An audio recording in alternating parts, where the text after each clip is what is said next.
I can proceed. Good afternoon, everyone.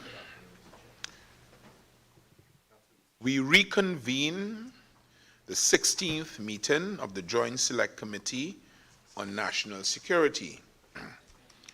I wish to welcome the Honorable Minister of National Security, who has agreed, in keeping with the principles of transparency and accountability, to attend at this meeting to be interrogated by the members, and we wish at this point in time to acknowledge that this meeting is being broadcast live on the Parliament's Channel 11, live on Radio 105.5 FM, and the Parliament's YouTube channel, Parlview. I wish again, Honorable Minister of National Security, to welcome you. My name is Keith Scotland, the chairman of this Joint Select Committee, and I wish to acknowledge that members would introduce themselves, starting at my left.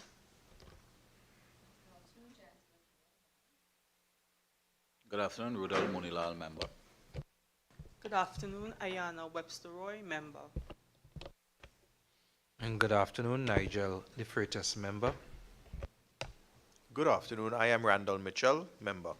Good afternoon, everyone. Paul Richards, Vice Chair. I would like to introduce the support team who have made this meeting possible. Firstly, Mrs.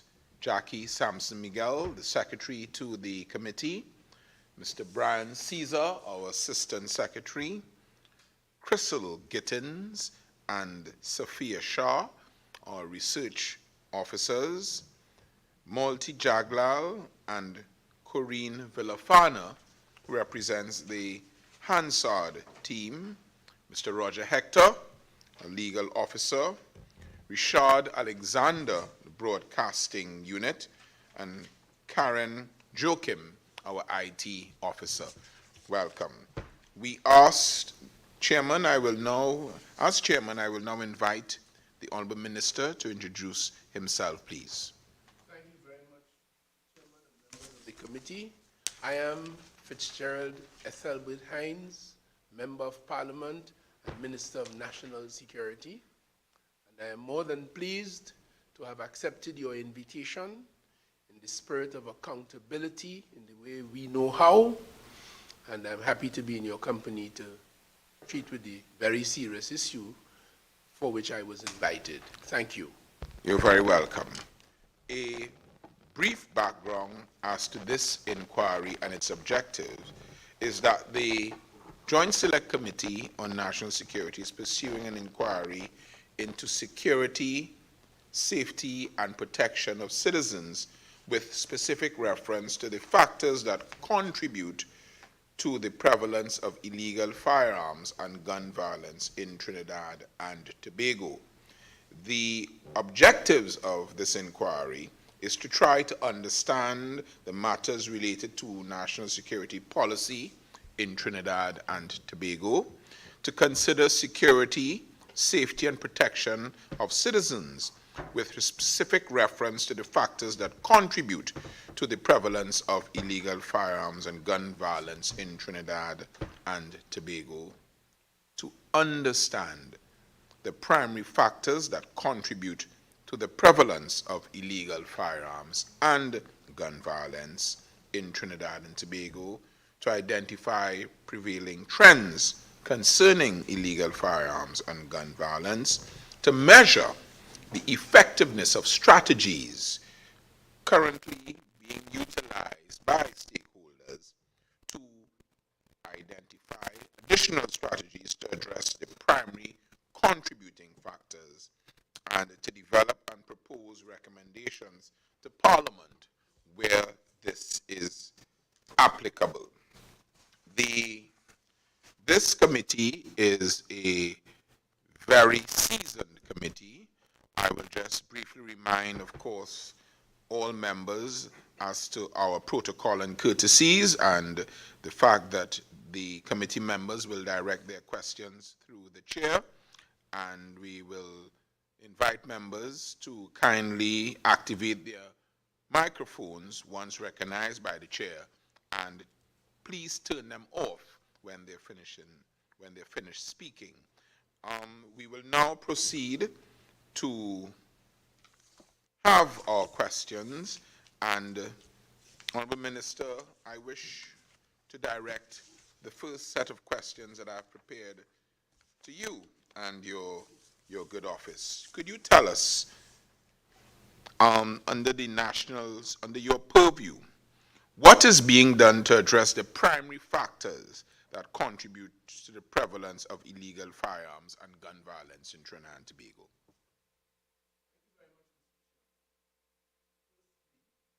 It is the recognition that the bulk of the firearms that are now present in Trinidad and Tobago are, of course, not manufactured here.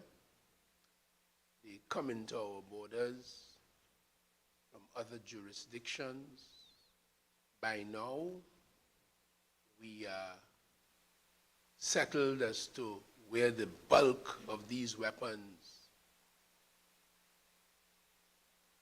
are manufactured and the jurisdiction from which the majority have come. Some weapons, of course, have come from South American mainland, some from the United States. I rather suspect the bulk of them, where the sale of firearms in many of the states of the United States of America is quite legal and quite normal. I myself have visited, like so many of our citizens, shops that make them available, weapons of all descriptions. Of course, they are legally traded there. But of course, they enter our borders, and from the time that happens, it transfers to the realm of illegality, because we have a different arrangement in Trinidad and Tobago where the possession of a firearm must be under license, either to a firearm user or to a firearm user's employee, where he gets a certificate, or to a dealer, or to a gunsmith, or to the Forensic Science Center, by virtue of its work, is authorized to have them, and certainly several elements of the law enforcement platform who are exempt under Section 6 of the Firearms Act from the need for a license in order to possess them. So the first idea is that they're not manufactured locally, they're imported. So to answer your question, Mr. Chairman, we have focused substantially on improving our border security arrangements. The government, in support of the law enforcement platform, and largely on their recommendations as professionals, would have obtained several pieces of apparatus, equipment, to secure our borders. For one thing, we have installed a radar system which has the capacity to see what is happening on our coastlines, any approach of any vessel or aircraft. I'm happy to have you know that at times it has not been fully functional, but at this time it is fully functional. The government has, from time to time, the latest such time was 2021, purchased ocean patrolled vessels, OPVs, which has small boat or fast boat launch capacity, so that when the radar system picks up an approaching craft, these vessels are able to, sufficiently deployed, go after and to see exactly what that incursion might be. In addition to those vessels The Coast Guard has a fleet of other vessels, and of course, we recently, in 2021, established as well the Coastal and Riverine Patrol Unit of the Trinidad and Tobago Police Service, which is responsible for our coastlines and our rivers up to 2 miles out. Thank you for that answer, Minister. Seeing that you have identified the fact that we don't in Trinidad and Tobago manufacture firearms, but you say that they're imported basically, what strategic collaborations regionally and internationally have been utilized to develop any potential solutions then to this issue of illegal firearms and gun violence? The first recognition is that the proliferation, the sale, the trade, the import of firearms in Trinidad and Tobago is part of what we recognize as transnational and organized crime. So we do have a very specialized transnational and organized crime unit in the police service, which takes care of that aspect of things. In addition to that, because it's transnational, we have built very strong relationships with our international partners, particularly the United States and all others. In CARICOM, we have CARICOM Impacts, a security platform where we collaborate with our colleagues, with our fellow nations here in the Caribbean. So international partnerships are very, very critical to this because we share intelligence in that forum, we share equipment, we share training, focused training for personnel. So that is one of the ways in which we tackle that. In addition to that, there are now 2 well-established international platforms dealing with border security in the context of the issue of importation of drugs and firearms. That is to say, AirCop and CCOP, 2 international platforms, a number of states around the world with a particular formula, with a particular structure, which is replicated from country to country as participating member states. We share intelligence in that platform, we share training. So AirCop dealing with our airports, and CCOP dealing with our seaports. And in that relationship, and I had the opportunity to attend one of their sessions recently and saw firsthand the way in which they conduct affairs and the way in which they train our personnel and share information, and we have had some successes in it. So those are some of the ways in which we are dealing with the question of our border security.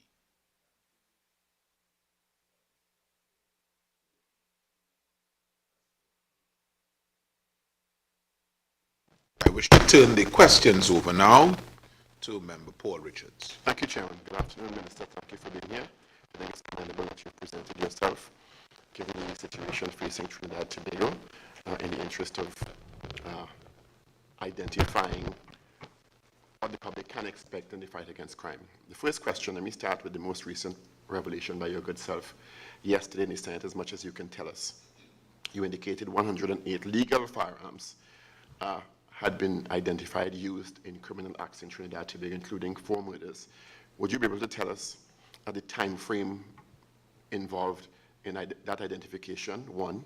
2, would those legal firearms include firearms issued to members of the protective services, including TTPS, TT Defense Force, Coast Guard, or private security firms in Trinidad and Tobago?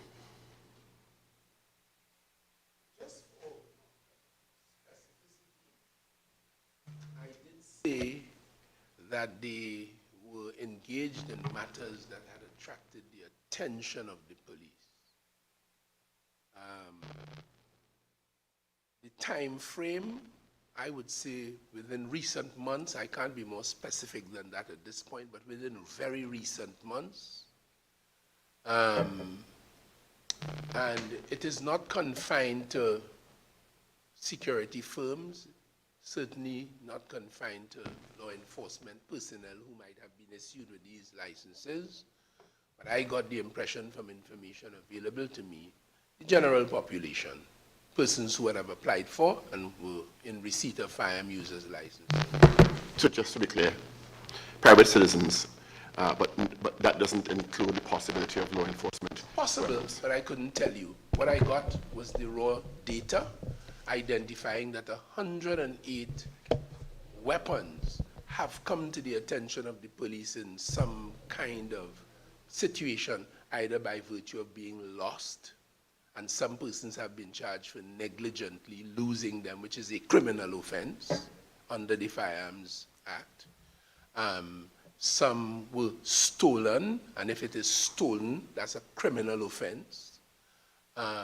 Some were involved. In fact, since I spoke yesterday, I got further clarification. I think 7 shootings with firearms issued to firearm users, license holders, 4 of them murders, and 3 suicides in the context of some of those murders, murder-suicide actually. So those are the circumstances as exist in that regard. A lot of emphasis has been placed by your good self and the acting commissioner of police in the past on the issue of illegal weapons perpetrating most of the crimes in Trinidad and Tobago. Are you now concerned that this 108, as you identified in recent months, is a new development that we should be concerned and focused on in the country? Absolutely. Information available to me suggests that some of the persons who own legal firearms have been negligent in the management of them. As one would imagine, the ownership and the management of a firearm is quite a very serious business, and it requires a sober and disciplined handler and trained handler. We have had cases of people leaving firearms in cars to do shopping and other such things, and criminals got easy access to them, posing a danger to others. We have had situations of persons not securing them properly at home. We have had reports of people showing off, gallerying, to use a colloquialism, showing off, posing with them, putting them on tables. Negligence is a bit benign, or maybe considered benign. Would you have information to suggest that people are transferring their legally acquired licenses of firearms to criminal elements, being more overt as being involved using these legally obtained firearms through licenses to criminal elements to commit crimes? Of the 108 cases of which I just spoke, I'm unable to say that, but there have been cases where persons have made the firearm that they are lawfully in possession of available to criminals for criminal activity, yes. Yeah. Thank you, Mr. Chair. Just to piggyback off of what Member Richards is asking, Minister, could you, and I may have missed this, could you indicate as to whether the 108 is an anomaly in the sense that it's something that's not seen normally, where you would notice an increase in the use of legal firearms in this type of activity? Well, given the time frame, as I said, within recent months, it seems to be a burgeoning problem. Let me put it that way. It's, okay. I take your point about whether it's normal or abnormal. To my mind, quite unusual. And the reason I was asking that is because we've heard in recent times, and I'm not sure if you'll be able to answer this or not. If you can't, understandably so. But we've heard in recent times, in the last year or two, where the number of licenses, firearm users' licenses, has increased quite a bit in terms of what has been given out. Would you say that there's a correlation between the increase in the issuance of firearm users' licenses and this anomaly now occurring? I would easily say that. I would easily say that, yes. Because the records that are available to me show an exponential increase in the issuance of licenses and the issuance of firearms in the context of what the law requires or calls variations. There are persons who would get a license and then they make an application for variation. And that variation now, the recent audit is revealing that the concept of variations may have been severely abused because the process for determining the safety and the security and the capacity to properly manage and the need for an additional firearms was not properly exercised in the context of variations. So now you have many citizens out there with 3 and 5 and 7 and 9 and 17 and 35 guns. That incident in San Fernando recently, as the country now knows, published in the media, the individual who acted in that very horrific scenario, he had 5 firearms. I understand a rifle, I understand a pump-action shotgun, and I understand 3 pistols. He went on the scene with 2. I don't want to go further into that, but clearly we do have a problem. And in addition to that, when we see the number of rounds of ammunition discharged in murder, for an example, incidents. There was one murder in Woodbrook a few months ago where they recorded something like 65 shells, casings on the scene. So it tells us that there is a proliferation of and a tremendous amount of ammunition around, so that we have a problem. To quote a U.S. politician, I reclaim my time. Yes, your time has been reclaimed. Continue. On the same issue of legal firearms, would you be able to tell this committee, Minister, if you believe the monitoring and mechanisms in place for persons with legally issued firearms is sufficient at this time, in addition to what are the ammunition being used with these legally issued firearms? Because the firearm user's license also, there's a component for acquiring ammunition. And if you think that those mechanisms need to be reviewed and strengthened at this time? Absolutely yes. From the question, the information available to me, let me put it like that. The answer to that is yes, because under the law and in the context of police regulations, the police are duty-bound to make regular visits to persons who, like security firms, firearm dealers, matching the police records with the records that are supposed to be kept by these institutions and seeing that they are properly managed and accounted for. In respect of firearm holders' licenses, there's a requirement that every year you license your firearm. It means, therefore, that you should present yourself at the police station with your firearm or firearms. They will take a look at them, make sure that the serial number is that which is recorded in the police records, and on that basis, satisfy that it exists, it is being safely kept. If the police want to come to check home to see where you keep it and keep it safely, that is open to them, and then the license is granted. So for the firearm user's license, it's an annual audit, so to speak. And the police can go at any time to check the books of a dealer, a distributor, or a gunsmith who are authorized under license to keep these weapons as well. But in the spirit of truth, I am not now sure whether those methods have been consistently followed.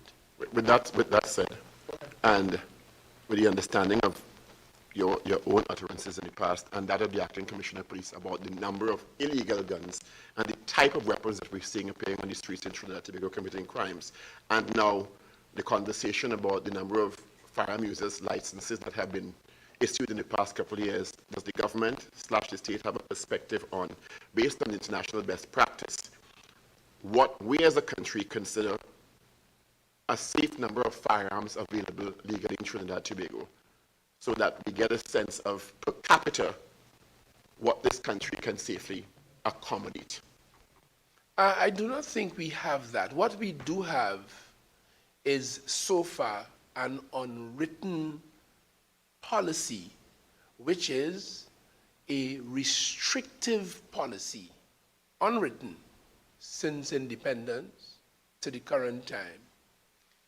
In this restrictive policy, a position wasn't taken on the number of firearms that you should have licensed and in the atmosphere, so to speak, but rather a firearm should be issued to someone when he or she is able to demonstrate a need for it, for self-protection, protection of one's business, and that sort of thing. And a very robust assessment is done of the person and the circumstances and his or her capacity to keep it safely, and then the license is issued. This restrictive policy is in contradistinction to that which exists in the United States, for example, where in an amendment to their constitution, they have the right to bear arms. And therefore, I told you, you can walk into any shop and buy whatever you want in any quantities that you want. So we had, and we still have, that restrictive policy. Within recent years, the conduct, to put it blandly, of a past commissioner reflected more that liberal, open, deputize everybody, give everybody a gun philosophy that was contrary to the restrictive policy that this country always knew. And the figures, when you look at the figures for the grant of firearm users licenses for many years back, this is why it's very restrictive, very small. And when you compare it with what happened in the context of the last 3 years or so, then you see the exponential jump that member De Freitas raised, to which I agreed. So there's where it's at. Do you, as Minister of National Security, with that said, and I'm trying to get a sense of, given the exponential granting of those licenses and the number of firearms available to, legally available to private security firms, protective services, that we are in a safe space in Trinidad and Tobago with a number of firearms in the country, legal firearms. Given what we're seeing of criminality and, as you said, some negligence being discovered in recent months, and also an unregulated private security industry, which also may be adding to the problem that we don't know about. Well, I would not want to comment on whether, for those reasons, we can say that we are in a safe space. What I would say is that the Strategic Services Agency of the Ministry of National Security conducted a very impressive, in my view, a very intellectually supported, in my view, assessment of the number of illegal firearms in the country a couple of years ago, and arrived at a figure somewhere in the vicinity of about 12,000. In my own mind and anecdotally, I believe it has since increased based on other information available to me. Apart from illegal firearms, we have just broached the question of legal firearms and the mismanagement of those and the potential for difficulty as a consequence of that. But we also have a problem where information available to me shows that I mean an exponential, I mean in millions, I mean millions and millions and millions of rounds of ammunition were authorized to be imported by firearm dealers. Millions and millions and millions. And that... So wasn't there a mechanism in place to manage that? Well, the mechanism is the Firearms Act, and the prime driver is the Commissioner of Police. And as I told you, we have a restrictive policy that was challenged in that time and in that circumstance. So you had that. So we have an issue. In addition to that, what we have found is that, contrary to previous times, not only was ammunition authorized to be imported, not only was firearms authorized to be imported, and I'm talking about the legal regime in contradistinction to the illegal regime to which I should shortly return, but Also, we saw an importation of component parts, and for the civilians in the national community or those who are not aware of what that is, some of these parts might be a brand new barrel. So that the Forensic Science Center, for an example, using ballistic expertise to determine whether this gun discharged this round of ammunition, leaving a footprint for assessment and matching, will now be having a difficulty if the barrel on that weapon is changed. In addition to that, component parts also can include parts that can convert a weapon from a semi-automatic to a fully automatic weapon. And we have records where hundreds of component parts were allowed to be imported in addition to the ammunition and the firearms. Let me skip over now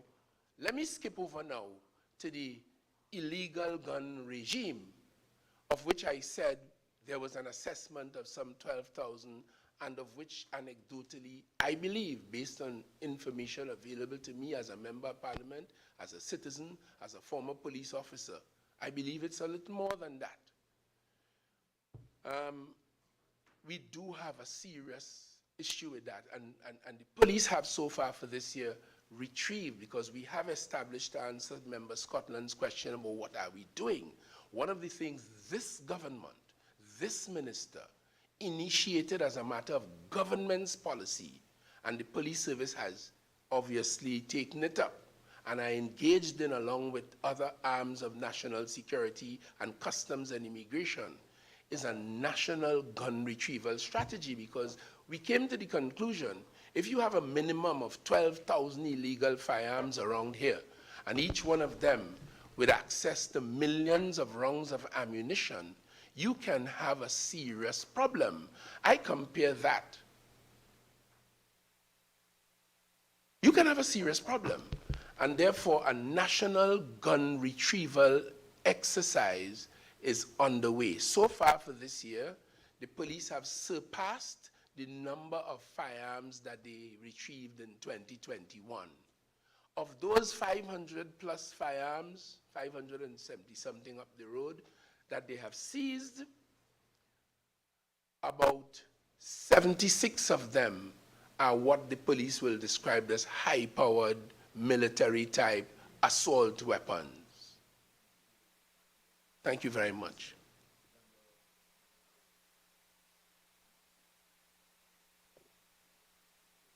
Turn on your mic, please. Yeah, is it on? Yeah, don't be distracted by Member Munila. You go. Never. Thank you, Chairman. Minister, although you cannot confirm the time frame for these 4 murders that have been committed, as you say, with legal firearms, are you aware that that is less than 1% of the number of murders committed for this year so far? So we're looking at the issue now, and it has made front page of the 108 incidents identified, I believe, 108 firearms, legal firearms, you say, being used. And, well, today you've clarified it's not necessarily, you can't say the time period, but you said that they were involved in matters which attracted the attention of the police. All right, I can This may clarify include- that Sorry, now. could I ask the question, please? Yeah. Now, based on what you answered in response to Member Richards, this could include non-violent offenses, meaning offenses such as being careless or negligent with a firearm. It could include offenses or things that would have attracted the attention of the police, such as misplacing or losing your firearm. And again, you cannot say exactly over what period of time these 108 offenses took place. So is it that it includes those type of non-violent actually linked to a specific violent crime? I was talking about firearms. Yes, I'm talking about firearms. You said 108 instances where legal firearms would have been used to commit crimes, but you have clarified today. I said 108 would have come to the attention and gaining the attention of the police. And the attention of the police includes non-violent offenses such as being negligent with a firearm, losing a firearm, etc. Does it also Well, include? no. Remember, I can't settle on that. You see, because you don't know what the firearm would have been used for. Well, neither do you, apparently. Some of them, no, I do, absolutely do. Some of them were used to involve in robberies. Okay. I have those figures. What about instances where? Just a second. And those that were stolen or lost, we don't know how they would have been used. Sure. And therefore, the issue is the fact that they have now gone into illegal hands. So the 108 firearms that were came to the attention of the TTPS, could you say how many are now in the possession of the TTPS, having been involved in matters? The commissioner recently indicated that they would have recovered about 18 of them. 18 of the 108? Yes. And I can now tell you that I'm talking about events that took place between 2017 and 2021. So from 20 of the 108 you're speaking about? Yes. So between 2017 and 2021, of all the crimes committed involving firearms, 108 incidents, you are saying, not necessarily violent incidents, were committed with legal firearms. Legal firearms came to the attention of the police in 5 years, 108. I am saying to you, I cannot tell you, I am not in a position, neither would you, be able to say what these firearms would have been used for. Some certainly for robbery, which is taking away from someone by force. And I told you that in seven cases, it led to the death of human beings. 4, 7, I thought you said, okay. 7, 4 murders and 3 suicides. Okay. Suicides included. What about the corresponding exponential increase that we have noted in the number of persons who have defended themselves by the use of legal firearms over this period of time? I did a brief survey of the news, and I could tell you now, just from the news reports, October 2022, Kunupia, armed bandit killed. October 2022, South Park, bandit killed. 2019, a 63-year-old supermarket owner shot 3 other bandits fled. December 2020, Petit Cafe, bandit shot. October the 4th this year, St. Joseph man chased off bandits, 6 armed bandits, a 59-year-old man. July 2022, 2 shots in El Socorro, 3rd wounded, a businessman and his 88-year-old father. November 2021, it was reported that a prison officer who was shot dead while tending to his fruit stall had applied for an FUL and was awaiting that same to be processed. And as we know, prison officers had been targeted. There was a period of time where prison officers were being targeted regularly. The exponential increase that you speak about of legal firearms being used, and there appears to be a significant amount of emphasis being placed on the issuance of legal firearm permits and so on, FULs. But there's also a corresponding increase in the number of persons being able to defend themselves and being forced to defend themselves due to the fact that they are under attack, particularly people in the business community. How does the ministry view that exponential increase in the number of persons who have saved perhaps their lives and those of their family members by arming themselves through a legal, perfectly legal process? Well, for my part, I don't see this discussion or discussions of this nature as one thing against the other. You're beginning to sound as though you are seeing this as some argument for licensed guns as opposed, yeah, you're beginning to sound so to me as though you're seeing this as some juxtaposition of a battle between two positions. Licensed guns, give everybody licensed guns, and as opposed to not being able to defend themselves or so. Our focus in national security is the fact that we live in a society that is demonstrating that it is particularly and increasingly violent. Our focus is on the fact that we have so far 563 murders for the year. And our focus is on the fact that Firearms are used in 87% of those cases. So whether legal or illegal, the issue of the violence and the mayhem and the gore and the bloodshed is what is of concern to us. And we are grappling with the illegal issue, and now the legal issue is beginning to burgeon in as another element of the problem. That's the way we see it. But I don't see it the way you are sounding, as though it's one argument against the next. That to me is futile and unattractive to me. Well, it might be, Minister, however, it is not futile and unattractive to the citizens who are perhaps concerned that there appears to be a war being waged against them who are seeking, those who may seek to arm themselves. But be that as it may, you just said 563 murders. Is that the current figure for this year? Correct me if I'm wrong, because I didn't get that data. I don't know. I don't know if you wish to was correct talking yourself. about, I said earlier, 563 firearms have been recovered. Oh, you Did just I said 563 murders for Oh, you. I So see, I do wanted I to see. be, I'm sorry. unless you're being, I'm sorry. unless you're anticipating. Yes. Right. Yes, but, yeah. Could I just, in my short time, I want to ask you one other question about the number.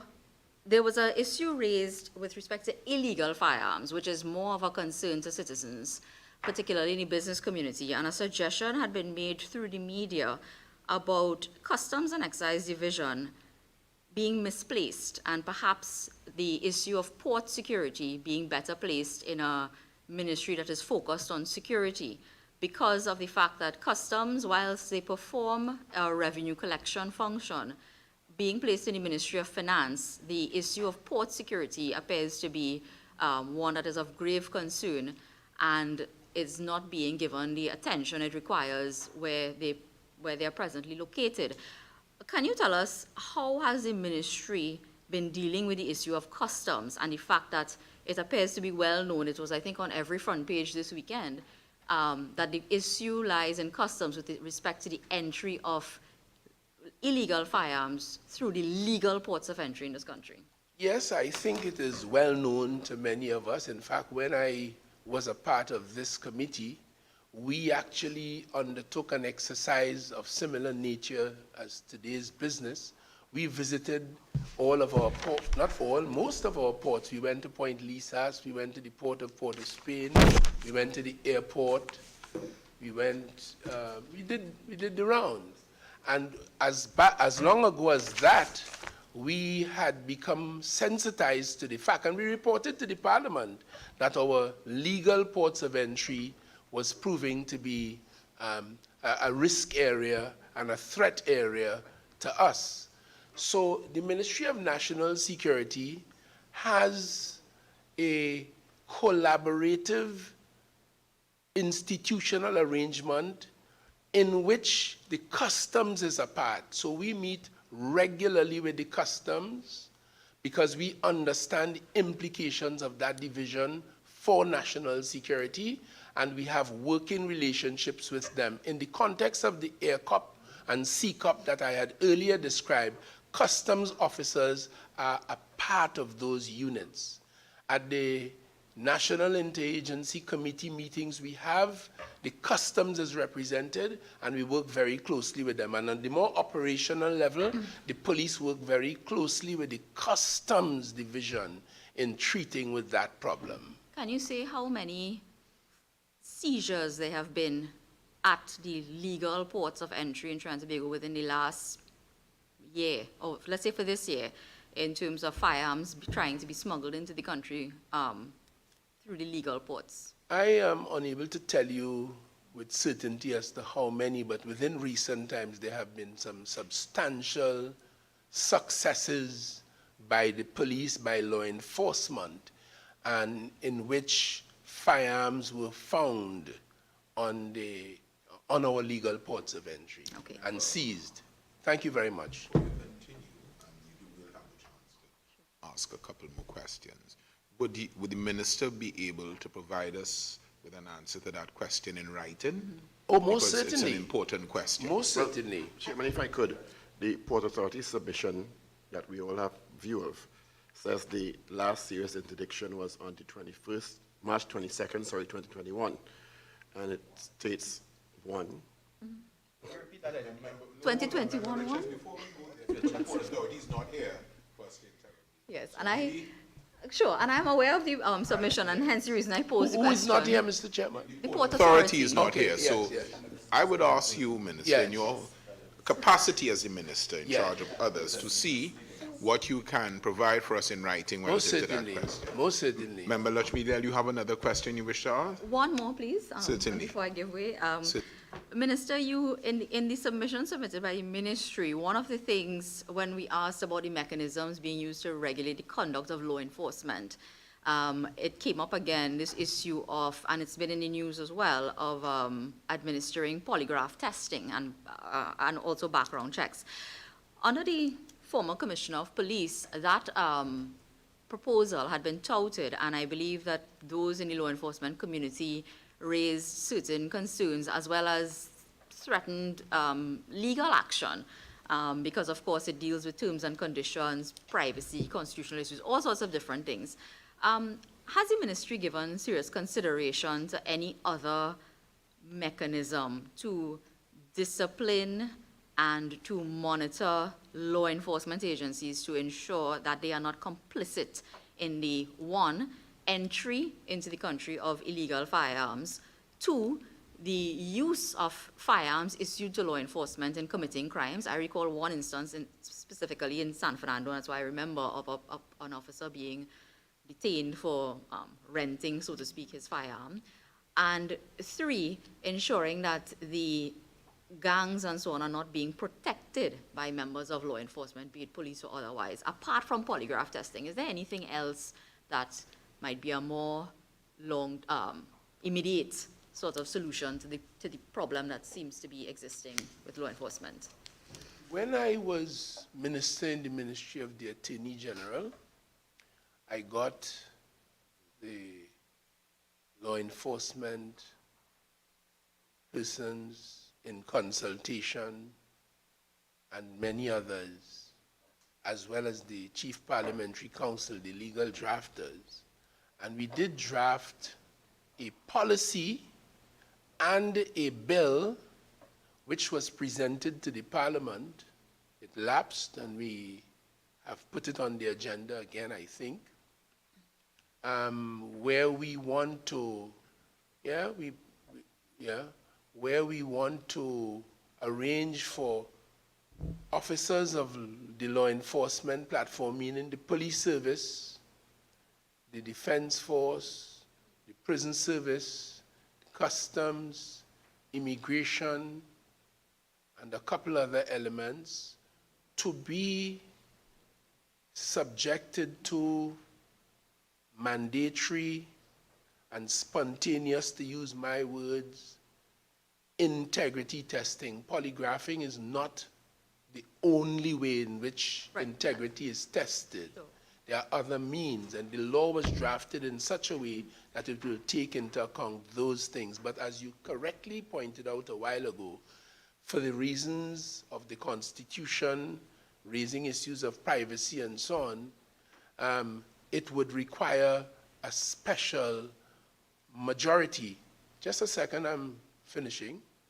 It will require a special majority for the Parliament's consideration, and one hopes that in recognition of the fact that personnel in key places like the customs and the police service, in the example you just gave, the examples you've just given, can and have proven to be short on integrity and exposing the society, although they have been sworn and they are being paid to do their jobs, they pose the greatest risk, and therefore we need to pay attention to that.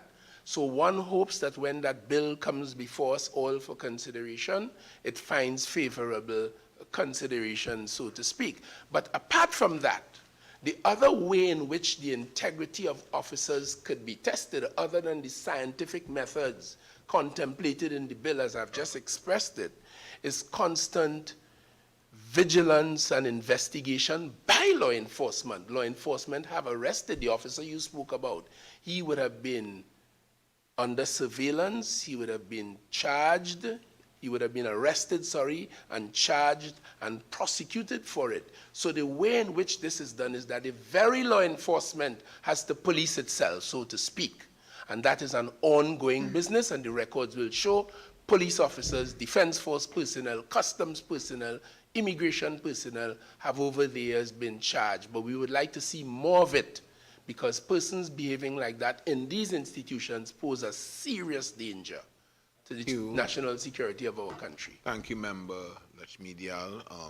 Minister, may I remind, and I don't know if it has slipped the attention, but for those of us who sit well in both houses, there is on the order paper a bill entitled An Act to Amend the Judicial and Legal Services Act, Chapter 601, the Prison Service Act, the Defense Act, the Police Service Act, the Civil Service Act, and the Fire Service Act, the Financial Intelligence Act of Trinidad and Tobago, to provide a regulatory framework for polygraph and drug testing and biometric identification for members of the protective services and certain officers in the judicial and legal service and civil service and other related matters. So maybe Yes. that may come to Parliament.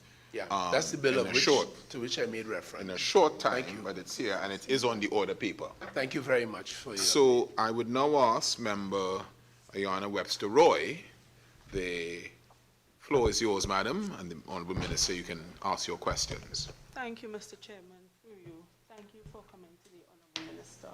Thank you. In your earlier discourse, you would have mentioned licenses being issued for the importation of component parts.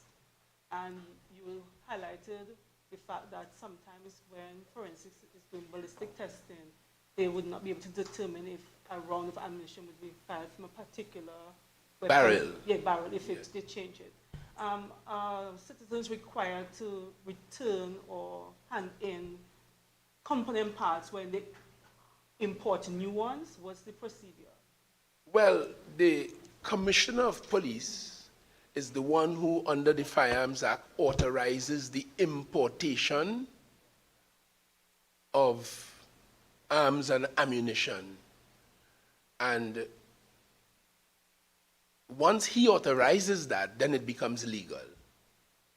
So that the dealer has this, and then the person applies for a license, and I imagine the Commissioner of Police has the authority to authorize the purchase of a component part.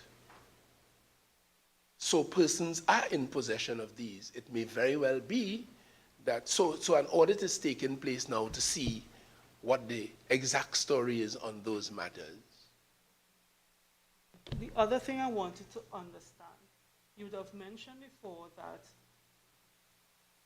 yearly persons would have to present themselves or their firearm for a reissuance of the license. Yes, correct. Given the fact that you would have mentioned that sometimes, some instances, I think it was 180, you said, weapons legally brought into the country, coming before the attention of the law enforcement. Yes. Do you think it would be wise for persons to present their weapons or to be audited, persons to be audited more frequently instead of yearly to ensure that they are indeed in the possession of the persons who the license was issued to? It might be useful to consider more than that, but for administrative reasons and for cost reasons and all of that, 6 months might be a little bit burdensome, all things considered. I have no, as at the moment, member, it stands at 1 year, and I have not applied my mind seriously to whether we should contemplate making it 6 months or every 4 months or so, but I do take your point. It means more frequent auditing, cross-referencing, and therefore less likelihood of the thing going totally awry. So I take your point, but it's not something that I have, or we have really focused on as one of the issues in this. Okay, thank you. One other question, Sure. Honorable Minister. It is common knowledge that firearms would come into our country via legal ports of entry and other means. What new strategies would the Ministry of National Security have engaged to help to treat with the importation, be it legal or illegal, of firearms into the country? Well, certainly in terms of the legal regime, we have drafted a policy because the way the Firearms Act is structured, it gives the commissioner very wide powers under that law. So we have drafted a policy, and that policy is now being refined, fine-tuned, taking into account recent experiences and information out of the audit and other means. So it is to inform this draft, and hopefully very shortly this draft will be brought to the attention of the Cabinet of this Republic for its consideration, and once the Cabinet approves it, then it becomes the government's policy in relation to firearms, which will now guide those who administer the Firearms Act, more particularly the Commissioner of Police, in whom all this authority now rests. In addition to that, we have, as I indicated earlier, made efforts to improve our partnership with our international partners. Recently, at the Summit of the Americas in Los Angeles, the governments of the Caribbean, because the problem that we are having in Trinidad and Tobago, magnified as it is, unfortunately, is replicated in St. Lucia, in Barbados, in Grenada, in St. Vincent. All these peaceful, beautiful islands are now having no end of trouble because of the presence of firearms and gangs. I saw the Vincentian Prime Minister recently crying out. I saw St. Lucia in a report 2 days ago crying out. So the region's leaders took the opportunity at that summit to raise this matter with the United States government, from which a number of these firearms flow.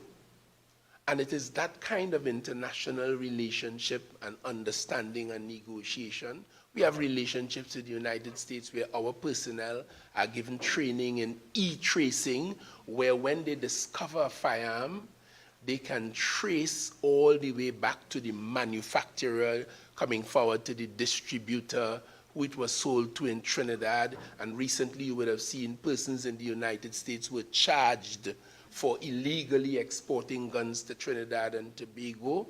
So that kind of relationship with international partners is at work. As a matter of fact, as I speak to you, I signed off today and indicated my presence at a CARICOM Impacts, which is our regional security team platform, and they are having a symposium dealing with this very question of e-tracing and firearms and how we manage them, because it is a major issue.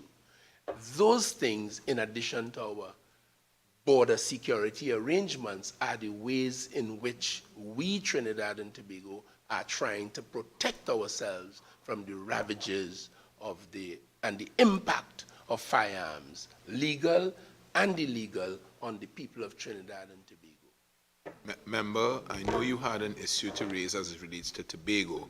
You do have your time, so you can. Honorable Minister, we were recently seen in Tobago where a couple murders involving firearm, and I want to know if there's any specific strategy or intervention to help to reduce the number of illegal firearms entering into Tobago and to further strengthen and protect our borders from the illegal entry of firearms into Tobago. Right. Well, we being Trinidad and Tobago, I give you the assurance, the same training and the same strategies and the same positioning of the vessels and the radar system, all the things that apply to Trinidad apply equally to Tobago. But you do have another issue, the movement of those boats and aircraft between the two islands. So the police service now makes special arrangements. I saw Superintendent Benjamin leading the Tobago Police only, I think, a few days ago, driven by intelligence, no doubt, was able to make a little find on a vessel coming. But I know for many years the police pay particular attention. They pay attention to those vessels and movement, particularly at certain times. But I do take the point that Tobago is is having a tougher than usual time, and we will ensure that all that is being done flows to Tobago as well to protect the people, just as we should. Thank you kindly. Member, are you finished or you have other issues? Member De Freitas? Thank you very much, Mr. Chairman. Minister, I just wanted to ask a question, and this may be a little bit more opinionated in terms of a response, but in relation to illegal firearms in this country, could you indicate just how easy it is to get a gun, a legal gun? I get the impression that it is, as we used to say in yesteryear, as easy as kissing hands. They are very, very, very available. I mean, you get reports through the police about teenagers in possession of a gun. I mean, a couple of days ago, a parent approached me. Her 17-year-old son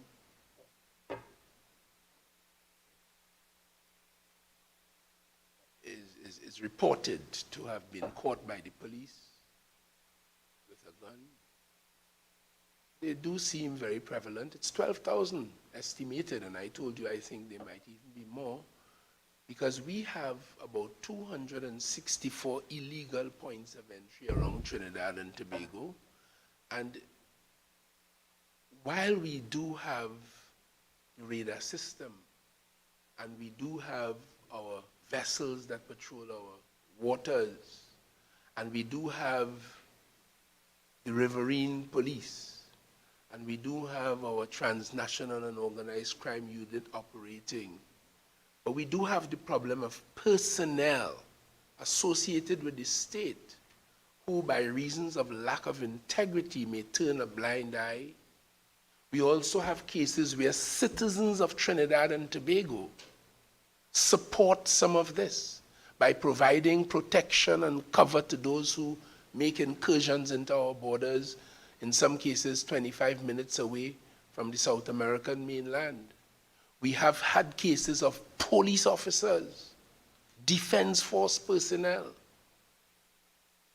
supporting, protecting that kind of activity. It is particularly difficult. So it's an all-frontier fight on an ongoing basis to try to bring resolution to some of those issues. Thank you very much, Minister. And in your discourse and response to that question, is exactly leading into the next question I'm going to ask, because everything you've just stated speaks to happenings and goings-ons on this side of the equation.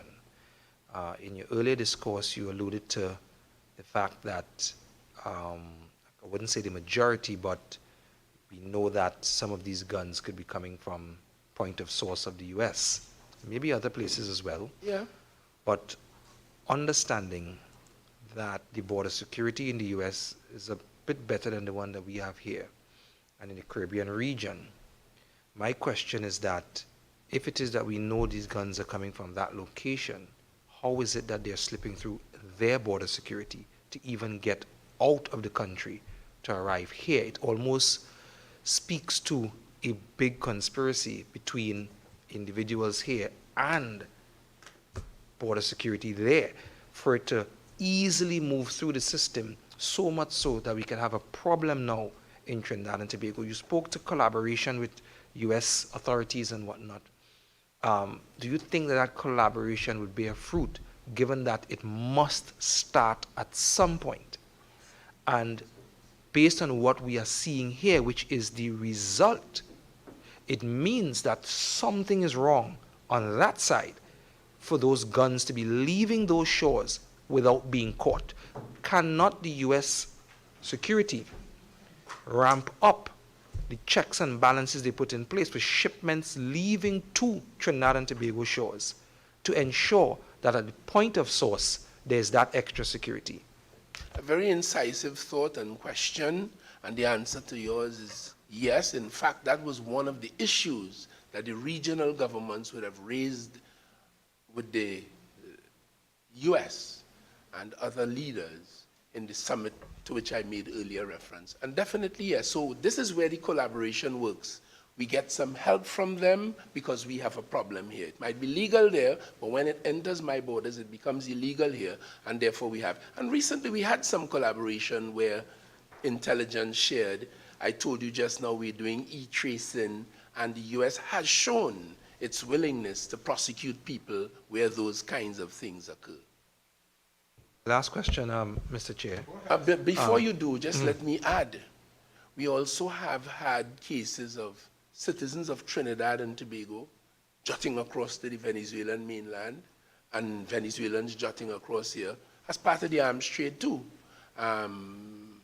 We've had that, and then you have so it's.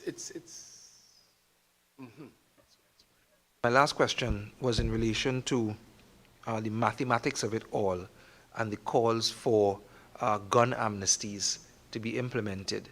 Do you really think gun amnesties, would be effective, given that the mathematics seems to show that we are not yet at a level statistically to make a dent? So you're indicating that there are 12,000 approximately illegal firearms, but let's say we're removing 1,000 a year, but we're still fighting the issue of guns coming in.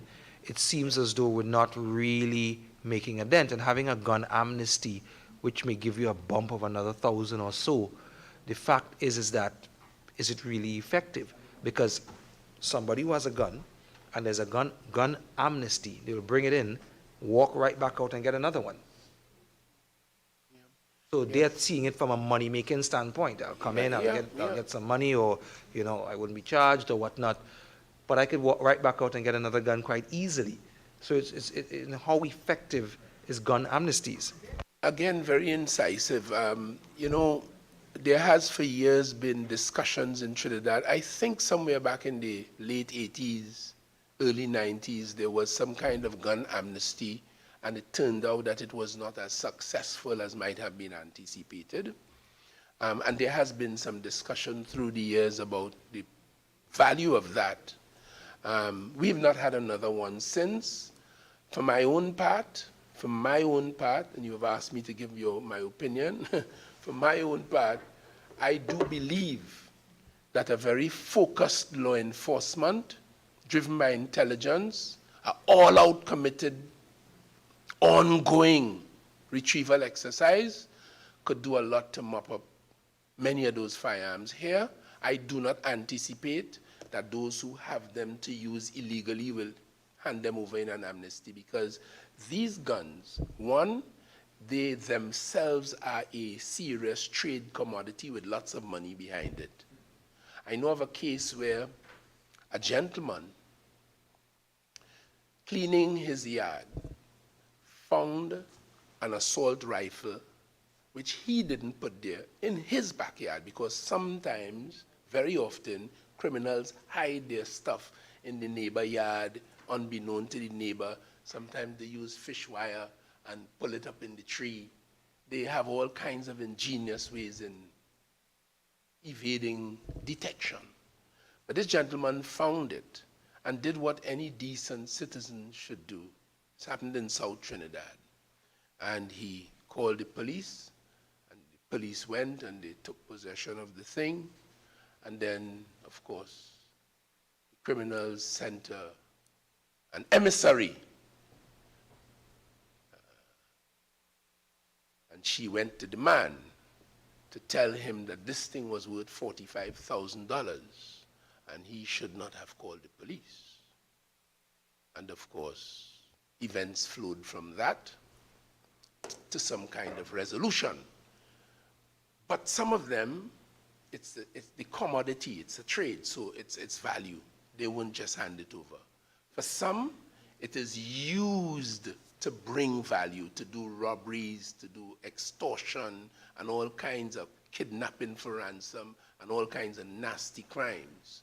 So I do not personally anticipate that persons who have these assets, negative and dangerous and nasty and detrimental to this society, as they in fact are, I don't believe they would easily hand them over. And this is why I have faith that the police service, supported by the Defense Force, and all other elements of law enforcement, driven by intelligence, and with the support of the population, should be able to deal with this matter over a period of time. Thank you. While we work hard on hardening our borders in the ways that I have described to stop the inflow of these weapons. Thank you, Mr. Chair. Thank you, Honourable Minister. Before we go to our next member, Member Munilal, you're up next in the order. Please, with the greatest respect in deciding on the order earlier, I got the impression that I was after Minister Mitchell, and I will not like to usurp the position that we had already agreed to. You will not be usurping As it. I understood it, I was the second to last, and the last person would be Mr. Richards' member, who was joining us by Zoom. Has that changed inadvertently It or hasn't changed. deliberately? You have the wrong impression. You go after Member De Freitas, and I have it in writing here. I have the order in writing. But that before you go, sir, I have a question from a member of the public. Yes, You sir. still have a little chance. This question is, given the clear connection between the prevalence of gun crimes and criminal gangs, does the Trinidad and Tobago Police Service and other law enforcement agencies have a proactive approach to eradicate organized criminal gangs in Trinidad and Tobago? Thank you very much. It's a Question from a member of the public. useful question. And one of the things I didn't say a while ago is that these gangs have these weapons. This is why I don't anticipate they'll easily hand them up. But because of their gangland activity, which would have involved murders in many cases, there is the question of retaliation and retribution. So if you killed my brother or my nephew or my mother, I want to kill you and yours. And therefore, in the context of that retaliation, they need the guns to carry on. Yes. And I don't anticipate they would hand them. But to specifically answer the lady's question, we, as a matter of government policy, long understood since 2010 or 2011, this government understood the adverse and nasty impact of criminal gangs in Trinidad and Tobago. And in 2011, for those who have recalled, and that's not too long ago, for that reason, this government, at that time in opposition, gave full support in the parliament to the passage of very stringent provisions in the anti-gang law, reflecting our view, which is now the government's policy.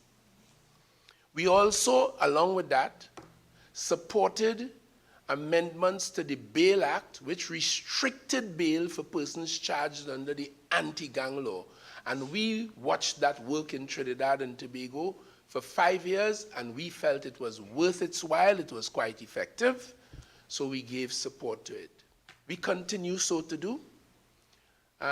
We have an anti-gang law in place today, which the police are operating, and up to recently, and in briefings that I have been able to access, they are, as we speak, targeting gang members, many of whom have been arrested and charged and prosecuted under the anti-gang law. I hope that, and this government and the law enforcement platform are unrelenting in their pursuit of gangs with the one purpose to dismantle them, because they are a dangerous threat to Trinidad and Tobago. They steal too many of our youngsters, inculcate them into the ways and the whys of the gangs, and spoil a lot of lives and cost a lot of lives. So we are wanting to do something about it.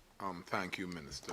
Member is snapping at his heels to get his questions in. Member? Thank you so much, Mr. Chairman.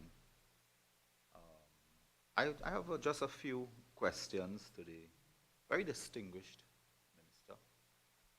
Two broad policy issues and a set of shorter questions for clarification based upon certain statements emanating from the minister during these proceedings. So that is where I would go. Minister, you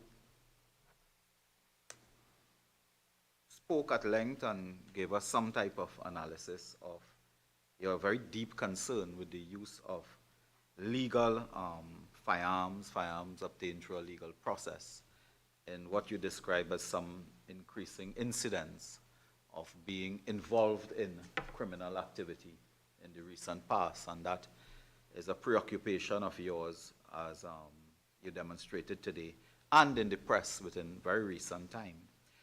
Mr. Chairman, if you would allow me, I'm going to lead to a policy issue with this minister and invite him to give me a comment on a very serious policy issue.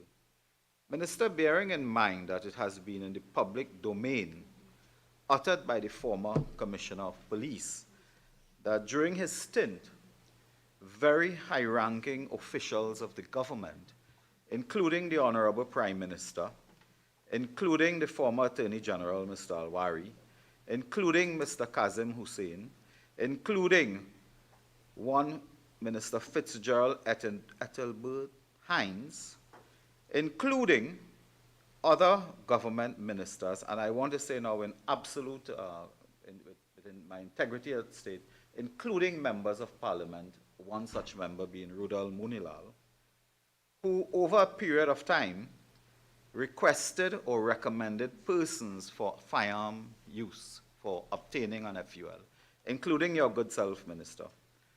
Bearing in mind that the Prime Minister, the former Commissioner of Police, indicated that the Prime Minister also recommended someone by the name of Michael Daniel for a firearm dealership license, also recommended other persons as well for firearms. The policy issue is this. Would you agree to a shift in policy so that prime ministers and ministers of government and members of parliament ought not to be recommending civilians, private citizens of any kind, for obtaining an FUL? Well, I don't recall ever recommending anyone for any firearm in this country. And I would want proof of that. Yeah, Mr. Chairman, please. Yes. Yeah. You're wondering what the relevance of the question No, it's to the not remit that. of the inquiry? And I'm sorry, I'm very sorry to interrupt, but is the member, is this some official statement that was made, or was just passing conversation?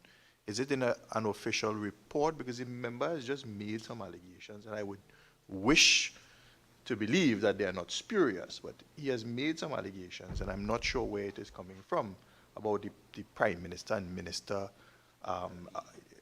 recommending and all of these things. Could I just settle the matter quickly, and I hope that is not, Minister Mitchell is not intervening in my 9 minutes. No, he's but not. Could I indicate that the former Commissioner, Mr. Griffith, has stated this in the public domain, and I stand by it, and I can invite the former Commissioner, Mr. Griffith, to deny this, and in which case I would be wrong. But I challenge you to say that I am not wrong. But I'm going to the policy issue.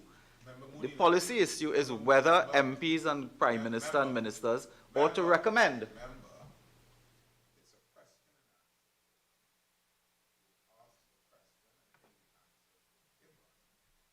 Partly. So partly. could I move on? Okay, let me move on quickly. Another policy issue, well, Minister. before that. But I would like to move on to my next question. I have a limited time here. Thank you very much. Okay. Let's go. There's no need to rhapsodize on the answer. The next question here. Minister, I would like to return to the criminal activity, including murders, that occur. The 99.7% of murders that occur, and 99.7% is based upon a current murder rate of 526. And your observation, because we don't have that correct information, that there are 4 murders associated with legal firearms. That 4 murders is 0.07% of 526. So I'm returning to the 99.7%. And we have heard time and time again about the use of ports and illegal ports of entry and so on. Could you indicate to us today whether CCTV cameras, which is a wider issue I can raise at a later time, whether CCTV cameras are used at all in this jurisdiction to monitor borders so that they can intercept or interdict vessels coming onto the shore with illegal firearms and so on. Whether we do have any capacity at all with CCTV cameras of a special order, as the minister may be well know, infrared special camera lenses, night vision and so on, to monitor the shores, any CCTV camera regime in place for that specifically. Are you aware of that? I mentioned we have a radar system that detects vessels and aircraft coming into the space. I'm aware that at the moment we have 1,796 or so cameras located at different parts of Trinidad and Tobago. And that's as far as I can go. So you cannot state to the committee whether or not there are specific CCTV cameras that are used for border monitoring, a radius along a border. You're not aware? That is as far as I can go. Okay, there's no need to go further on that issue. Minister, you also told us earlier, and I just need, this is a clarification issue.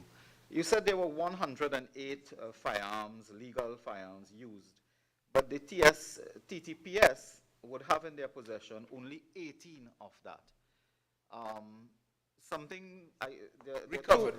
Recovered. So you're aware of 108 which are registered through a legal process, and clearly you know the owner of that, the licensing, the person in possession of a license. And 18 have been recovered, so the rest have not been recovered. Could you tell us how many persons, these owners, because it's clear they are legal firearms, have been arrested by the police in related charge? You are unable to say no. Would you give a commitment that you can get that information to this committee? Yes, I can. I can obtain that in writing, yes, from the police commissioner. Thank you. Not Mr. Commissioner, sorry. Mr. Minister. I wish in this country, they move from one to the next. No. Not only that. One move from national not only that, Mr. Chairman, I really wish I was. I wish I was an inspector or sergeant. Hold on. Could the minister give me his attention? Member, your excitement is evident. So if you just pause a while and deliver your question, all will be well. Continue. Chairman, I really hope you are not intruding on my 9 minutes as well. Thank you. I'm not. Anyway, we are about 9 minutes, not 9 millimeters. The response here you gave to a couple issues about this coastal riverine unit and the importance and so on of this. And you suggested earlier that it was making some, progress. We are in possession of a document dated October 25th, 2022, relatively recent, from the Trinidad and Tobago Police Service, in which on this matter they report to this committee that although inaugurated on July 1st, 2021, the vessels were dry docked, inspected to meet standards and so on, licensed, insured, relevant training and certification. And a decision was made to merge several units, including air support unit, coastal, riverine, and so on. Could you confirm whether this is operational or not at this time? It is operational, because it is a point that they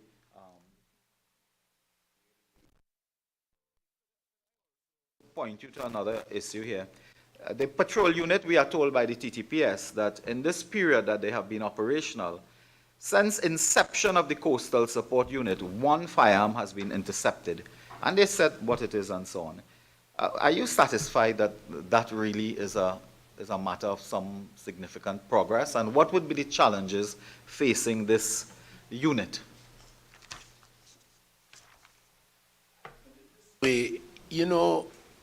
Very unfortunately, we have not found any system, any method to measure the preventative aspect of policing. So we might talk about how many arrests they make, how many patrols they make, how many firearms they seize.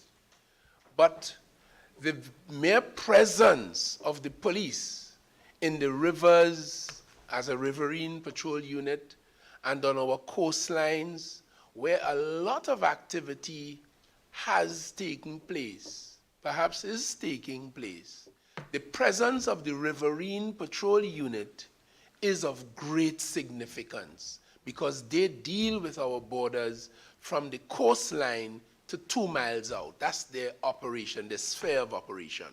And then they, up until recently, they were given a specialized kind of training, survival training, and greater in-depth police techniques, so that they are now in a position to carry on with their interceptions to perhaps detect more firearms. Let me explain what I mean by that.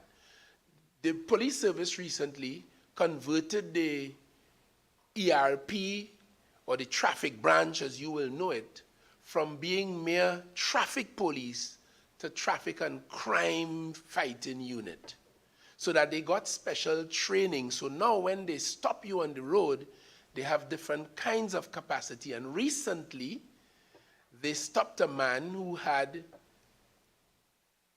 an illegal firearm in the car.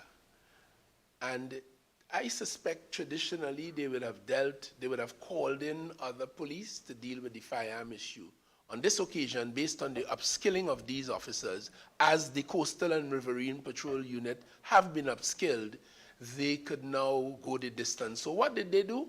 They went, they got a warrant, they went and searched several places associated with the man based on the intelligence they had, and they found other weapons. Yes, so I think what you will see is an improvement in detection, but their presence alone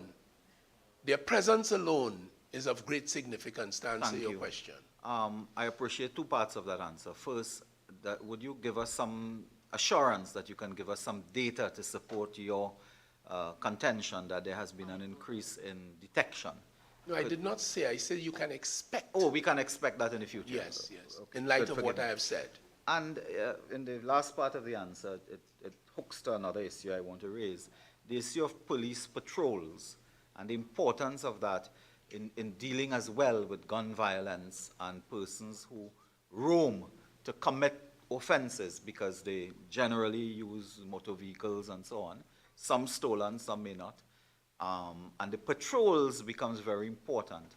Are you aware, and could you undertake, if you become so aware, to introduce some type of mechanism at the Ministry of National Security to work in collaboration with the police? And I appreciate, Minister, you have a lot of anecdotal examples of things with stories that come to you and so on. So I also have that type of impressions, so to speak, from stories and so on. And there are issues relating to patrols in the sense that there are police divisions where we pick up information that officers sign their book registry or whatever to go out on patrols, but they remain in some cases sleeping at the police station.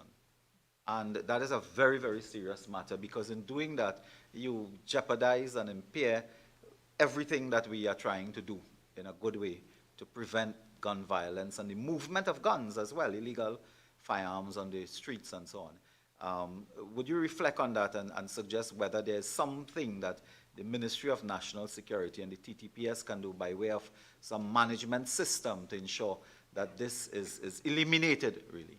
Well, I have absolutely no doubt that there are too many cases of that which you have described: sloth, laziness, smartmanism, slackness, low productivity, inefficiency in the system, not only with the police, I would venture to say as a member of parliament and minister of government, across the country, in all departments, I think, perhaps with two exceptions. I have found this parliament to be one of the most efficient state institutions. But to answer your question, yes, I am aware of cases. I am aware of cases of that kind of sloth and inefficiency, and we are in constant contact with the police commissioner, who is using the disciplinary system, training up the supervisors, the middle managers, the corporals, the constables, and the public also has a role to play in this. A member of the public recently complained about a regular police patrol in a hotspot area that spends a lot of time in a bar. I remember the public complained about that. And it was made available to the senior elements of the police service, and I am aware that action was taken to deal with that. So you are quite right. Part of the issue we have is that kind of inefficiency, and therefore we need to see more professionalism, and I think the platform will be a little better. The second round.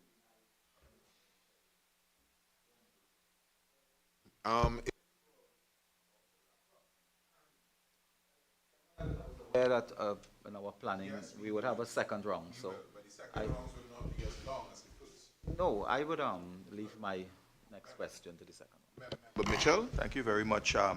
And may I first, Mr. Chairman, place on the record my gratitude for your openness and transparency and commitment to good governance by appearing before this committee to answer our questions in light of the very grave concerns of national security. I want to piggyback on one of the questions that Member Munilal as well as Member Richards asked. Now, I'm suggesting to you that there are loopholes where the question of legal firearms are concerned. Not so much the legal firearm, but the question of the ammunition. You're allowed a maximum number of ammunition, but when you go to the range, you can purchase more ammunition, and you can use the ammunition on the range, and you know that with respect to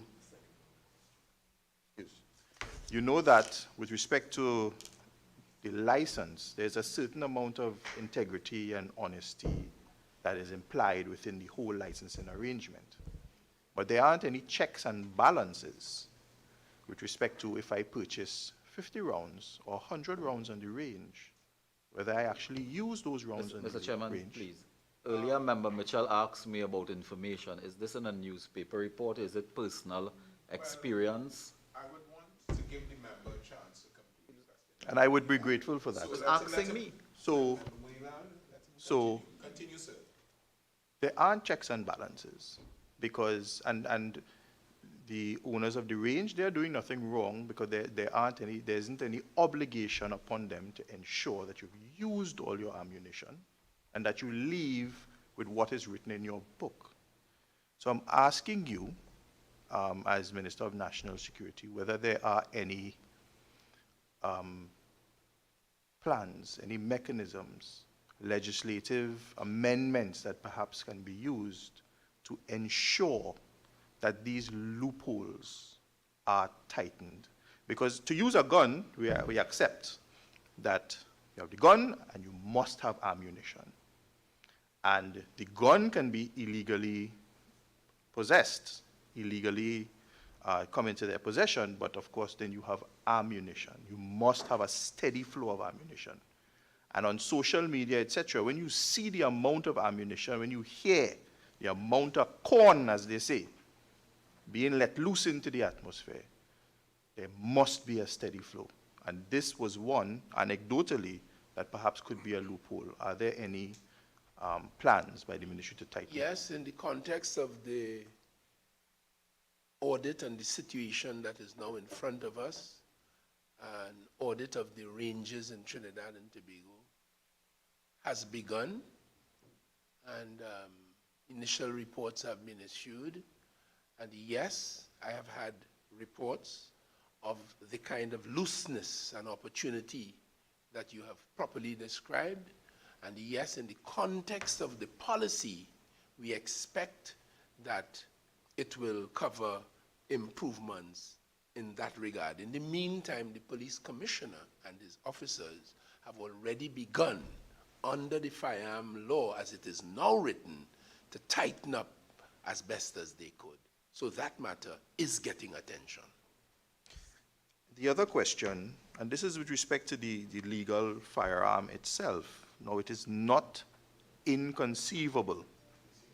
It is not inconceivable that persons with 2, 3, 4, and 5 firearms could enter into some rental scheme. It is not inconceivable. However, when you acquire your firearm, you have to make a trip to the forensic center and you do your ballistic testing, and they say that it's like fingerprints, the striations, it's unique to each weapon, each barrel. How has the forensic center, the ballistics function, how are they operating? Are they operating efficiently to test to see whether or not legal firearms are being used in murders and in crime?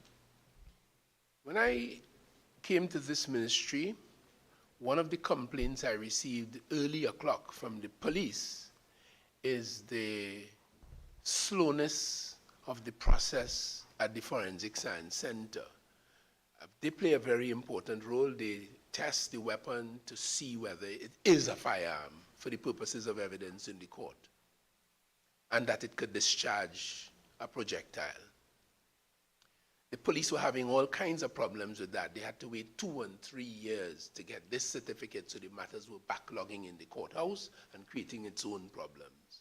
In addition to that, the Homicide Bureau, not getting ballistic feedback as promptly as they could, would go to investigate a murder, but they are unable to make the kind of links that police should be able to make with a firearm they may have found in Diego Martin or another shooting incident in Belmont, and that kind of thing that ballistic analysis can generate. And we have here the very expensive IBIS system, which does that kind of identification.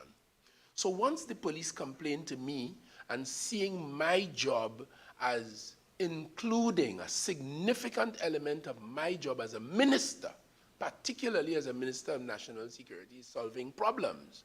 So I then went promptly to the Forensic Science Center to engage with its leadership, to see what was happening, and of course, to try to rectify the problems raised by the police. And I spent a considerable amount of my early months doing that. Just to jump forward, today the police commissioner will tell you, if you bring him here, that there has been a significant improvement in the process you have described, because we have now begun uploading far more quickly the ballistic information gathered from a crime scene or from a weapon detected and seized by the police into the IBIS system, giving the Homicide Bureau the opportunity to do the kinds of links that they do, and they are now reporting, the Homicide Bureau is reporting to me as minister that they have begun to see patterns and make links and charge some people for offenses as a result of that. So what we have done is really to quicken the pace, and what we have also done to strengthen the ballistic capacity is that because they had only a limited number of persons and they could only do a certain number of cases, and then you had the usual Trinidadian thing of low productivity, perhaps come to work 10 o'clock in the morning and leave 2 o'clock with an hour lunch, and the usual thing, the molasses up the wall syndrome. We've started to focus on that in that regard too, and we have put systems in place in there to demand a certain amount of output on a daily and therefore weekly basis. In addition to that, the police established the Special Evidence Recovery Unit, what they call CERU, and they also have inside of the police service now, apart from the Forensic Science Center, the capacity to do some analysis, and they are now analyzing the thing and able to issue a certificate that it is a firearm or ammunition in 48 hours.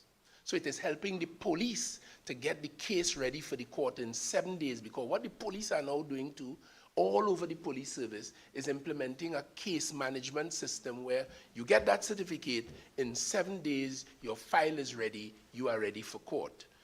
So we've tried to quicken the process in that regard. In addition to that, and finally, the police took 21 of its officers and they sent them into CERU. They got the basic training in ballistic analysis, and then they sent them and posted them at the Forensic Science Center, where they got further training and upskilling and certification and gazetting. So now we have many more people in the Forensic Science Center able to do the work I've just described. And therefore, I am not surprised that the homicide unit and the police commissioner as their leader is reporting that we have seen an improvement in this aspect of things. Yeah, last question. So I just want to, we spoke a lot about the, I wouldn't call it the value chain, but the supply chain, where you have the firearms, they're manufactured. There's some sort of arms dealer in the middle, and it's transported here, it crosses the borders, and it comes in. We can't talk about the illegal firearms because they are just objects without speaking about the people behind the firearms, the shooters, the killers, the criminals. In terms of the information that is available to you, talking about these criminals, has the recent failure to pass the Bail Amendment Act any effect on the upsurge in criminal activity, and murders, and firearms that we are seeing today? The police commissioner has indicated to me as minister and has stated publicly that the reversal of the stringent provisions of the Bail Amendment Law and the Bail Act has weakened the police's capacity to manage gangland and other criminal activity. I verily believe that to be so, but as a Democrat, as a parliamentarian, as a law-abiding citizen, we have to live with whatever the law is. And the bail circumstance is a lot less restrictive now than it was. That is the hand that the police has dealt, and they'll have to work with it. I think they can still, by improved policing and improved targeted policing on the known gang players and their members, I think they can bring the situation to heel. Minister, we want to start a second round, but members, the protocol, we have one question. Everybody gets a question to ask the minister. Member Lakshmi Diyal had gotten my ear, Member Richards. But let us go in, I think your question, is it a piggyback question that you will take your one question in the second round? Yes, Member Chairman, Richards, yes. would you cede it? It is ceded by Member Richards. Go ahead. Thank you, Member Richards. Can the minister indicate, piggybacking off the question that Minister Mitchell tried to, attribute to some extent or ask to acquire about the condition of bail, could the minister say how many persons charged with firearm offenses since the lapse of the Bail Act have been granted bail? Okay, good. Would you, Honorable Minister, would you provide that in writing for us? Because I want to say, a chart with a comparator, as opposed to when it was in force and when what we have now could be very effective. Yeah. Maybe convincing others that they may need to support this bill. So we will get it in writing. Conference of Privy Council. Miss, Conference of Privy Council. Member Richards, let's go. We're lobbying for votes now. Okay. In Parliament to pass the bill, yes. Should be we are. minister. Thank you, That's a Chairman. good suggestion. You should be Minister, whilst you were chairman of this committee in a different incarnation, you commendably championed visits to 3 ports, the Port of Port of Spain, Airports Authority, and Plibdeco. The committee created an extensive report, including a plethora of recommendations, which I have before me because time won't permit me going through them, which identified major gaps in security process and mechanisms at the legal ports. You're on record, as is the Commissioner of Police, Acting Commissioner of Police, as identifying the legal ports as a major gap in this country's porosity.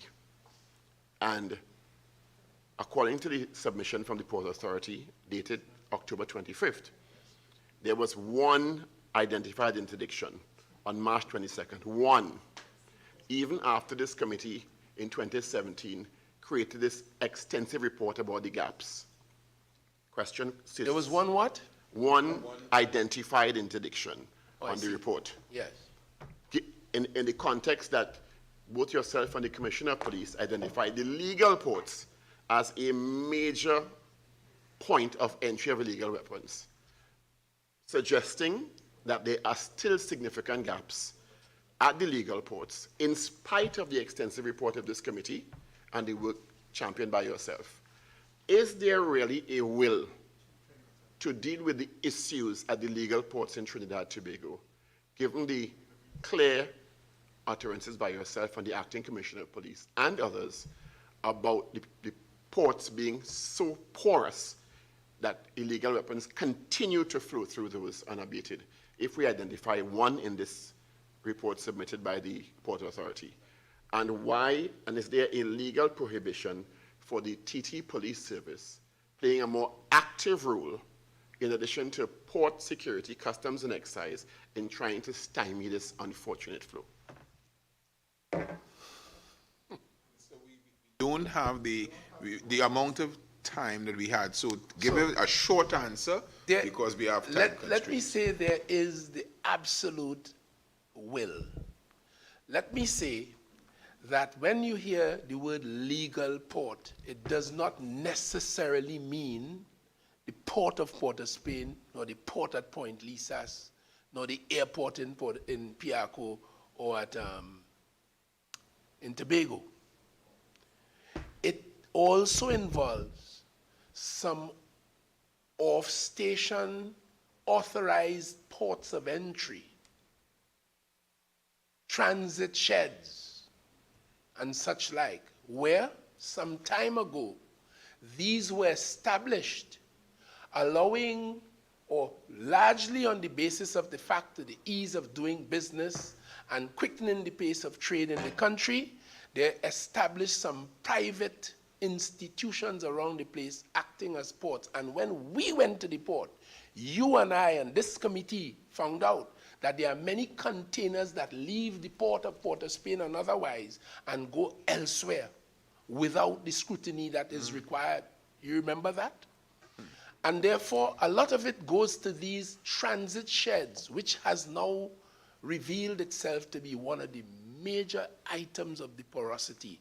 The will is there, and action is being taken as I speak to you And the intervention to deal to with that, that information is? Huh? The official response to that information by the state is? The matter is under immediate and active consideration. And I might just say in closing on that matter, since I don't wish to say more, that the recent finds of barrels of guns in a legal port was not at Port of Spain. It was not at Point Lisas. It was in one of those. Thank you, Minister. Member Webster Roy, in your second rounds, do you have any matter you want to interrogate the Honorable Minister? Question, but Honorable Minister, if you can say something now to the public to reassure them, what would you say? I would say that the government of Trinidad and Tobago, expressing the will of the people of Trinidad and Tobago and carrying out its mandate, which it owes to the people of Trinidad and Tobago, is fully cognizant of the pain and the trauma and the loss and the mayhem and the internationally soiled reputation that this crime scenario is generating, and that this government has demonstrated through its policy and shared with the police and the defense force and law enforcement that we want swift and resolute action, technical, professional, institutional, to bring this situation to bear. I would say to them that we have the will to do it, and it is being done. We need the support of the Parliament because some of the fight requires legislative support. Some of the fight requires judicial support. This morning, a police officer complained to me. A firearm charge, I spent years tackling a case, solve the case, get the firearm. The matter finished yesterday a fine of $8,000. Heartbreaking and demoralizing to the police. So they are asking this minister to use his ministerial office to communicate to the judiciary that it needs to be more sensitive to the problem and send stronger messages, because we have a magistrate could give 10 years in jail. We have lifetime sentences for arms and ammunition. And therefore, yes. Just a Before second, just a second. I'm saying what on. they are telling me to do. Right. So that whether we can achieve it or not, but I'm just saying to the people of Trinidad and Tobago, we need support of the parliament, we need the support of the judiciary, and most of all, we need the support of every member of this society to join in, gang up as it were, against the criminal gangs, but we ganging up to do right and to make this place better and safer. That's what I'd say. And I'm confident that together, we can do it. Thank you, Honorable Minister. And I know you would know that the state is entitled to appeal if they feel that a sentence is too lenient. As Member De counsel, I Freitas. most certainly do. Thank you, Mr. Chair. Just very quickly, Minister, so how do you propose that we treat with the issue of individuals within the system that may be assisting these other individuals to allow these illegal firearms to get through the legal ports? You did indicate that they would move from the legal ports that we know, Port of Spain, Point Lisas, to a transshipment point, and you would find barrels there. But they still have to land in one of the legal ports at first. And you know as well as I know, and Senator Richards would have known when we went, that it starts with the choice of which container gets searched, and other things such as the port scanners, which we found to be down at that point in time. Went through the process, this committee, of trying to get it up and running, because it was one little issue to solve it.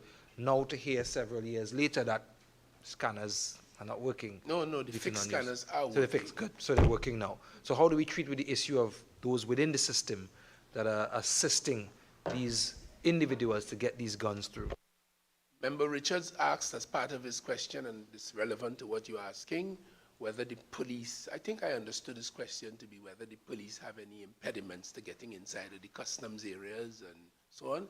This government has made it very clear to the Trinidad and Tobago Police Service that while it must follow scrupulously the laws and the Constitution of Trinidad and Tobago, subject to that, no place is out of bounds for the police in Trinidad and Tobago, with or without a warrant as the law demands, and that the police will have access to things to make sure that this country's borders are protected. That's one. And two, intelligence-driven, once we, and it has happened, this is happening, identify any individual as being involved in any conspiracy or criminal activity, they are seen as, treated as a criminal, evidence is to be found, and they are to be prosecuted in accordance with the criminal law of Trinidad and Tobago. Minister, there's a question from the public. I will put it to you. I will assist in one part of it.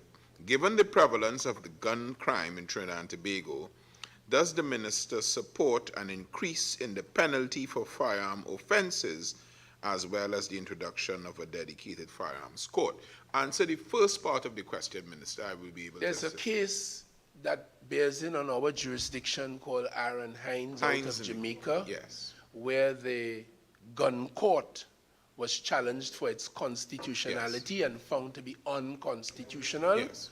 There are legal issues with setting up a gun court. Notwithstanding that, we have a Criminal Divisions Act or law in this country which allows the judiciary administratively to have family court and different types of For court. gun court A in And- Port of Spain, that's Yes, and it can administratively Yes. identify a court or courts that can deal specifically with those. I would like to see them meeting 24 hours a day and dealing more swiftly with these matters. We used to have evening court in Arima. I would like to see that. So to answer the second part, question, you the say. second part is, at this stage, I believe that the sentences that are available to the courts of Trinidad and Tobago for convictions for possession of firearms Yes. and ammunition are sufficiently severe to deal with the issue. Thank But the you. question of actual sentencing is a matter for the judiciary. Thank you, Honorable Minister, for that. Member Munilal, you have your second round of your one question. My one question. Yes?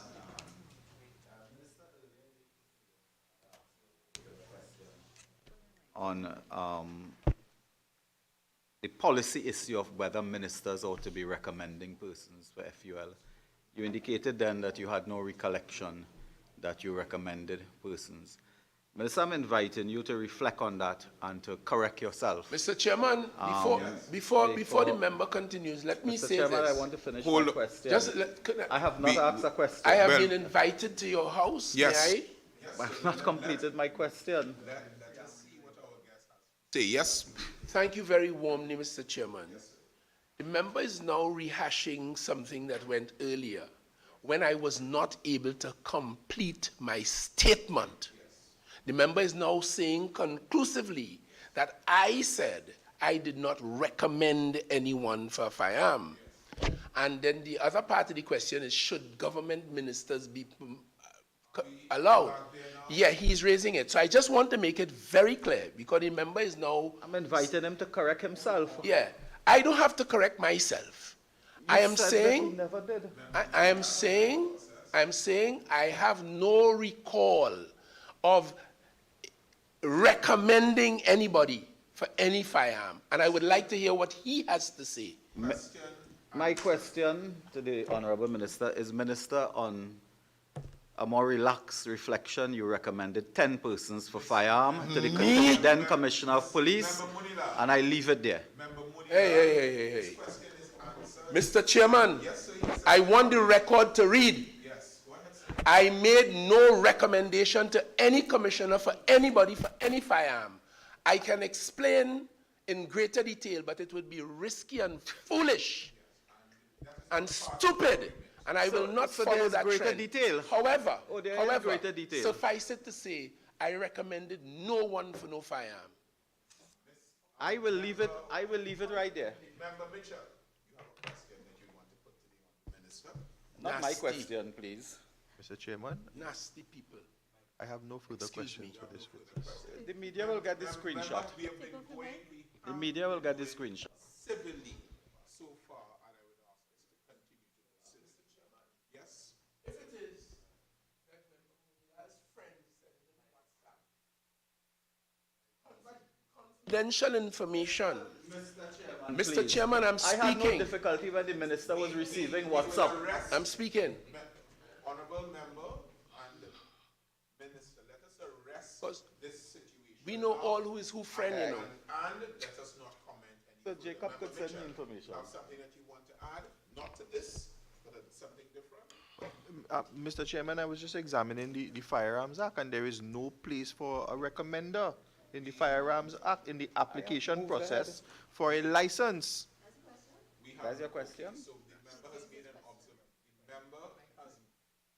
member has made an observation, but Minister, I do have a So question for you. Well, the question was, does he agree with me? Ask the question, member. Do you agree with me That it does not. that there is no place within the application form for a firearms license for a recommender? I do not have the form in front of me, but I know that an application for a firearm is made, and it is considered by the police commissioner, and the police commissioner, in his own fulsome and wholesome discretion, issues a firearm. Thank you very much. In his full discretion, Of course. Nobody else can do that. and it is an independent authority. Of course. There's no place for scandal, Mr. Chairman. These There- things there- have to be clarified. There is no place for anything other than the business of the people of Trinidad and Tobago at this meeting. So going back to the business of the people of Trinidad and Tobago, what do you say, Minister, to those in this country who feel that they're under siege by crime, and particularly crime perpetrated by illegal firearms? What do you say to them? I am rather saddened at that fact. And this is not new. This has been going on for many years in our beautiful island. And it is the law enforcement platform that is charged with the responsibility to confront that situation head on.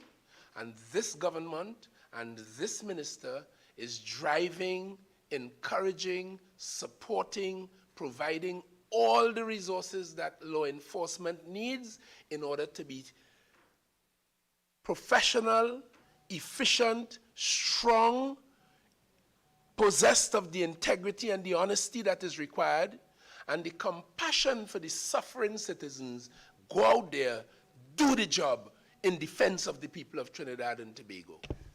Honorable Minister, I was about to ask you to make a closing comment, but I think that your response to my question aptly represents that. I would want to thank you on behalf of all members for attending today. Members, you all have shown your diversity in the posing of your questions, and this was a very fruitful exercise. I want to tell you that you have marked the reopening by your presence here today of in-person sessions from the Joint Select Committee on National Security, and I want to thank you, and I want to thank all of us for attending. I want to thank all of us for attending. Honorable Minister, you are excused, and we are very grateful for your attendance today. Thank you very warmly, Mr. Chairman and members of this committee, and I look forward to every opportunity to account to the people of Trinidad and Tobago from the Parliament floor, as has been set as an example by my Prime Minister and by other members of this government. We are always willing and able to give account to the people of Trinidad and Tobago through this Parliament. Thank you very warmly. What we will do, we will follow up on the questions, but I want to tell you that your presence here today has generated the recreation and the revitalization of some subcommittees of the Joint Select Committee, and we've gotten unanimous? I think so. Unanimous approval for 2 subcommittees to be established, border control and interagency collaboration. So thank you very much. Great news.